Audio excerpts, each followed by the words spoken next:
So leadership is usually measured in outcomes, targets, margin, and pace, as it should be. But behind every one of those measures is something harder to quantify and far more human. Judgment under pressure, trade-off no one else sees, reinvention in real time, and the discipline to keep building. And that's the real work, and that's why this room matters. This morning is about candid conversation, practical wisdom, and women backing women with substance, not slogans. It's also about impact beyond this room. Revved Up is proud to support CASA Pinellas, our 2026 nonprofit partner. And this morning, we'll present a check to Lariana Forsyth, CEO, CASA Pinellas. Throughout Revved Up, we donated $5 every time an attendee or sponsor shared that they were attending through Ingo or our email referral program. And we donated $25 additionally every time someone registered from that conversion, that referral conversion. So this contribution wasn't built in one moment. It was built the way real communities are built, action by action, share by share, person by person. We'll also share a QR code on screen, and I hope many of you will continue supporting CASA Pinellas directly. We also have it in our Brella app and on signage, but it really is a fabulous community. And the reason why we chose CASA Pinellas is because they're one, local, so dollars that are raised go directly to what they're doing. Two, they provide real end-to-end support for survivors, from housing and job placement to pet care, because rebuilding a life takes more than one service, and many times people don't leave if they have to leave their pets behind. We also wanted the way we raise this money to reflect this community at best. So $3,000, I'll invite Lariana in a second, but before that, after we hear from Lariana, we'll go into the GTM panel as well as the Year of the Fire Horse. So let this morning be more than a gathering. Let it be a signal about how women lead, about the range, judgment, resilience, and ambition women bring to the table, about why those qualities matter, not just culturally, but commercially. And to the men in the room again, thank you for being here. This morning is about recognizing that leadership. And with that, it is my pleasure to welcome Lariana Forsyth, CEO, CASA Pinellas. Thank you. I've always wanted to do this.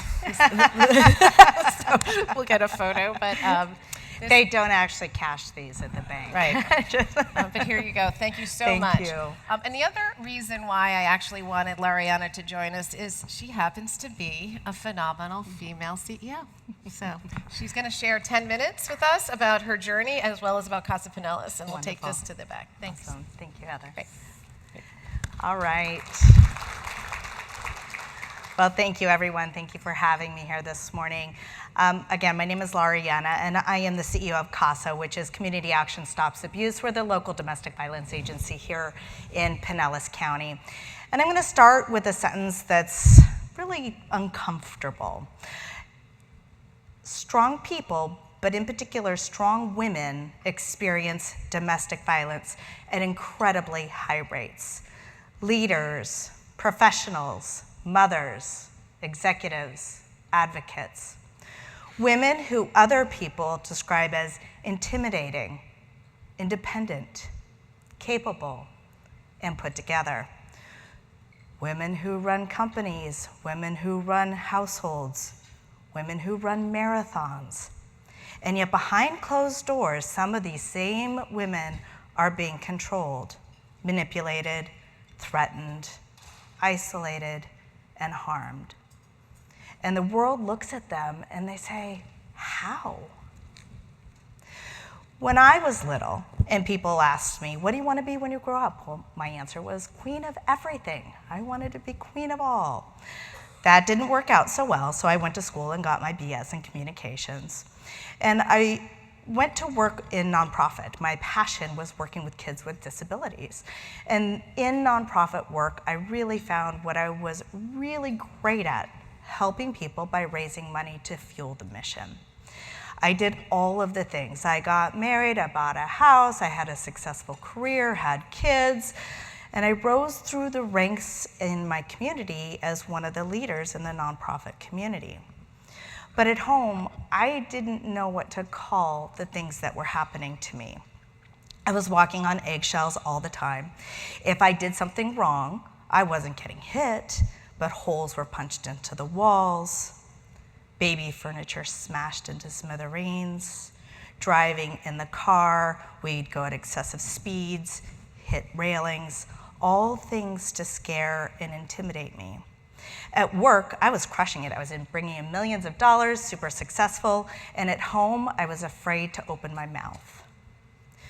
We assume that if a woman is powerful enough, smart enough, educated enough, driven enough, she would never allow abuse. But the thing is that abuse is not a failure of strength.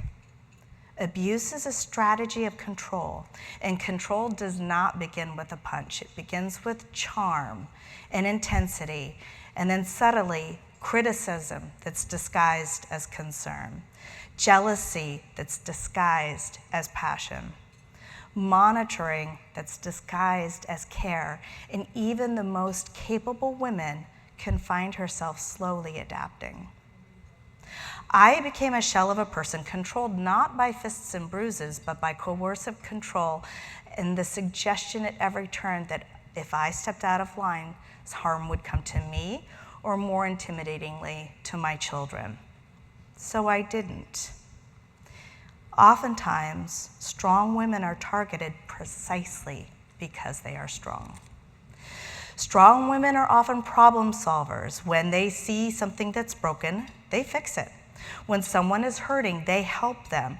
So when a relationship becomes difficult, they try harder. They communicate better, they read books, they suggest counseling, they take responsibility for the peace. If I just handle it the right way, it'll get better.